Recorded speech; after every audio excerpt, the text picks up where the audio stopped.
الحمد لله نحمده ونستعينه ونستغفره ونؤمن به ونتوكل عليه ونعوذ بالله من شرور أنفسنا ومن سيئات أعمالنا من يهده الله فلا مضل له ومن يضلله فلا هادي له ونشهد أن لا إله إلا الله وحده لا شريك له ونشهد أن سيدنا وشفيعنا وطبيبنا وقلوبنا وملجأنا ومأوانا ومولانا ونور ذات ربنا ونور صفات ربنا محمد صلى الله عليه وسلم المصطفى أما بعد فأعوذ بالله من الشيطان الرجيم بسم الله الرحمن الرحيم وقرن في بيوتكن ولا تبرجن تبرج الجاهلية الأولى وأقمنا الصلاة وآتينا الزكاة وأطعنا الله ورسوله صدق الله مولانا العظيم وصدق رسوله النبي الكريم ونحن على ذلك لمن الشاهدين والشاكرين والحمد لله رب العالمين۔ حمد و صلات کے بعد سب سے پہلے میرے ساتھ مل کر بآواز بلند نبی کریم خاتم النبیین رحمت للعالمین شفیع المذنبین حضرت احمد مجتبیٰ جناب سیدنا محمد مصطفیٰ صلی اللہ علیہ وسلم کی بارگاہ اقدس میں ہدیہ درود و سلام پیش فرمائیں۔ صلی اللہ علیک یا رسول اللہ وسلم علیک یا حبیب اللہ صلی اللہ علیک یا رسول اللہ وسلم علیک یا حبیب اللہ صلی اللہ علیک یا رسول اللہ وسلم علیک یا حبیب اللہ وعلى آلك وأصحابك يا سيدي يا رحمة للعالمين۔ اللہ تبارک و تعالی جل شانہ اپنی مہربانی اور اپنی کرم نوازی سے ہم سب کو اطاعت کرنے والا جسم اور شکر اور ذکر کرنے والی زبان عطا فرمائے اور ہمارے ایمان کو اللہ رب العزت پختہ فرمائے اور ہمیں اپنی ذات پر بھروسہ کامل عطا فرمائے۔ اگرچہ کہ موضوع جو چل رہا تھا وہ ماہ رجب المرجب شریف کے حوالے سے اور نامکمل گفتگو تھی پچھلے جمعے معراج شریف کے حوالے سے، اور اس کے لیے جو سوالات پھیلائے جاتے ہیں میڈیا کے ذریعے، ان سوالات کو گفتگو کا ہم نے اپنے نقطہ بنایا تھا اور اس کو ہی مکمل کرنا تھا، لیکن کچھ گفتگو جو ہے وہ ایسی سامنے آئی،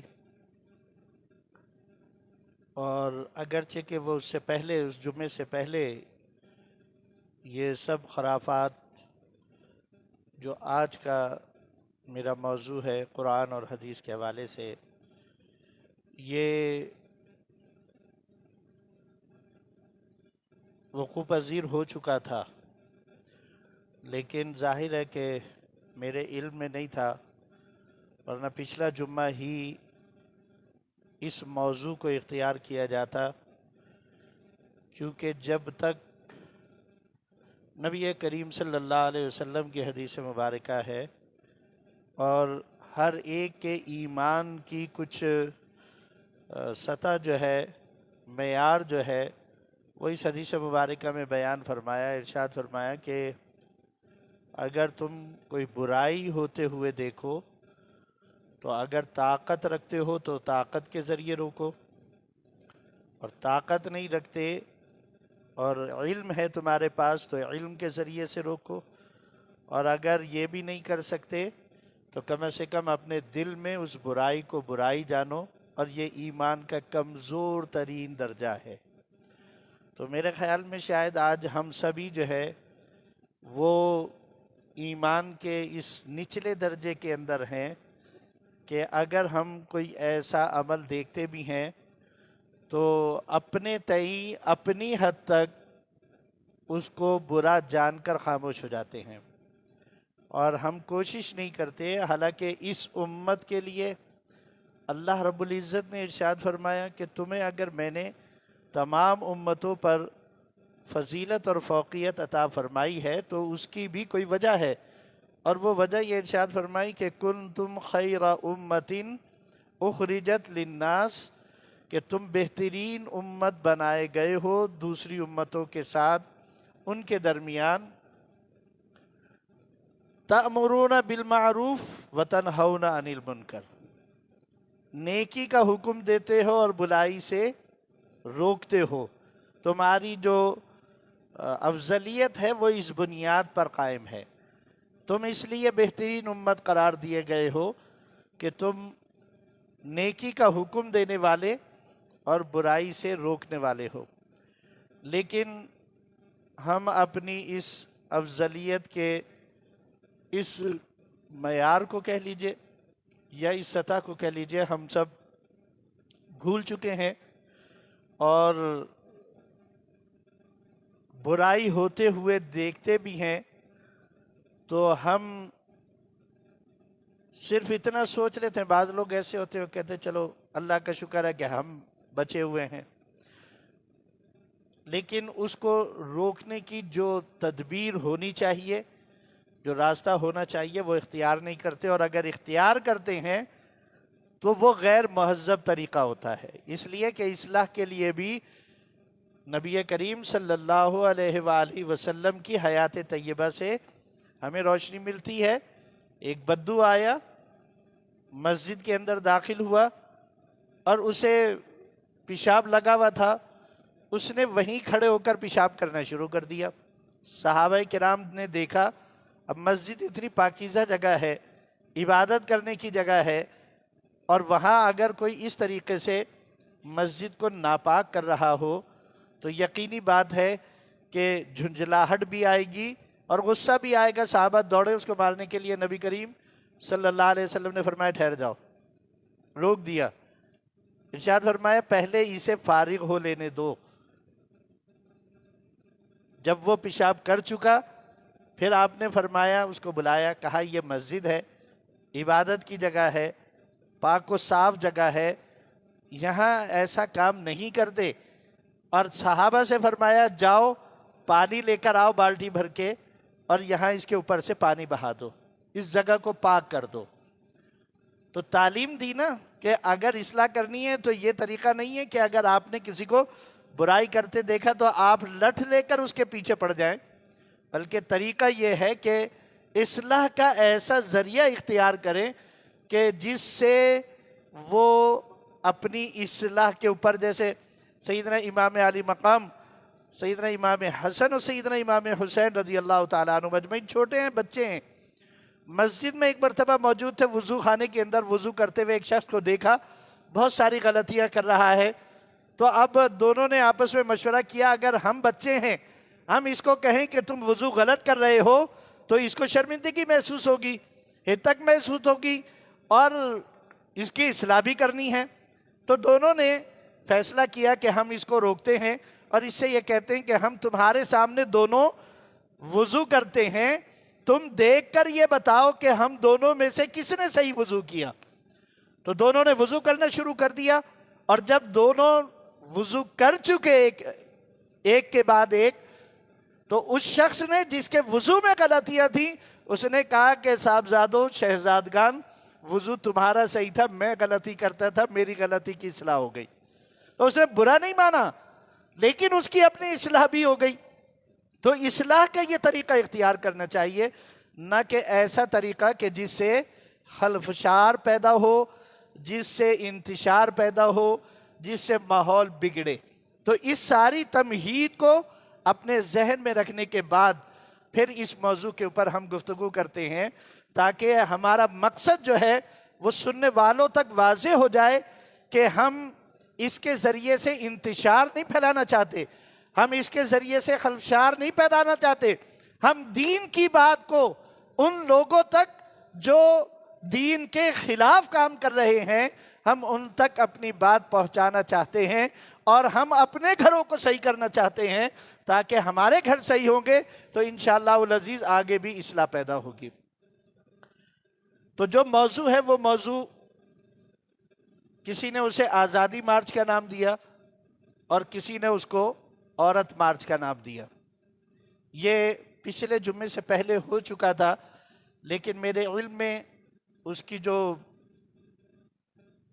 انتہائی درجے کی خلاف اسلام اور توہین پر مبنی جو گفتگو اور جو ان کے اشاریے تھے اور جو ان کے بینرز اور پلے تھے، وہ انتہا درجے کے، اس کے اوپر خاموش رہنا اپنے ایمان کو مزید کمزور کرنے والی بات ہے۔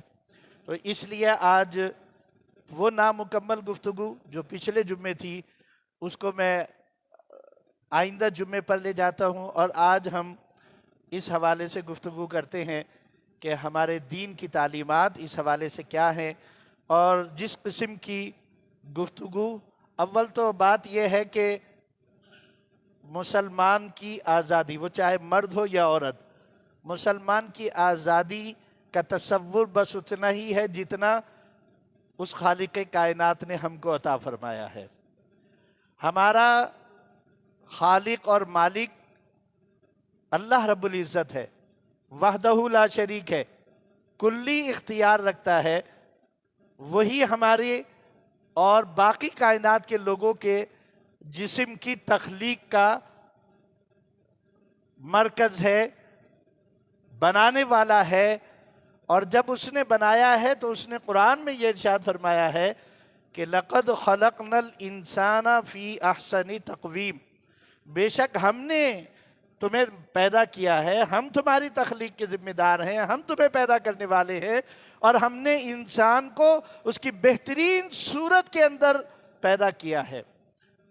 تو جو خالق ہے، جو بنانے والا ہے ہمارے جسم کو، وہ ہمارے اجسام کی جو فطری باتیں ہیں، جو فطری تقاضے ہیں، اس کو بھی جاننے والا کون ہے؟ اللہ رب العزت ہے، اور اس نے ان تقاضوں کا یقینی طور پر ہماری تخلیق کے اندر اس نے خیال بھی رکھا ہے، اور ان تقاضوں کو پورا کرنے کے شریعت نے راستے بھی عطا فرمائے ہیں، اور جو ان راستوں کے اوپر چلے گا، جو ان راستوں کو اختیار کرے گا، وہ یقیناً خالق کائنات اور ہم سب کے رب کی اطاعت اور فرما برداری بھی کرے گا، اور اس کے منشا کے مطابق اپنی زندگی بسر کرے گا۔ تو یہ بات اپنے ذہن کے اندر بٹھا لیں کہ اس رب نے، اس مالک نے، اس خالق نے ہمارے جسم کے تمام فطری تقاضوں کا ہماری پیدائش کے اندر خوب خیال رکھا ہے، اور اس کی تکمیل کے لیے اس نے بڑے خوبصورت ذرائع ہم کو عطا فرمائے ہیں، مہذب ذرائع عطا فرمائے ہیں، شریعت کے اندر اس کا پاس رکھا گیا ہے۔ تو جو ان ذرائع کو اختیار کرے گا وہ اللہ اور اس کے رسول صلی اللہ علیہ وسلم کی فرما برداری کے مطابق اپنی زندگی کو بسر کرے گا۔ تو اب اس تناظر کے اندر ہم دیکھیں کہ میں چاہوں گا کہ اگر آپ یہاں میں وہ باتیں صرف اس لیے دہرا رہا ہوں، یا وہ جو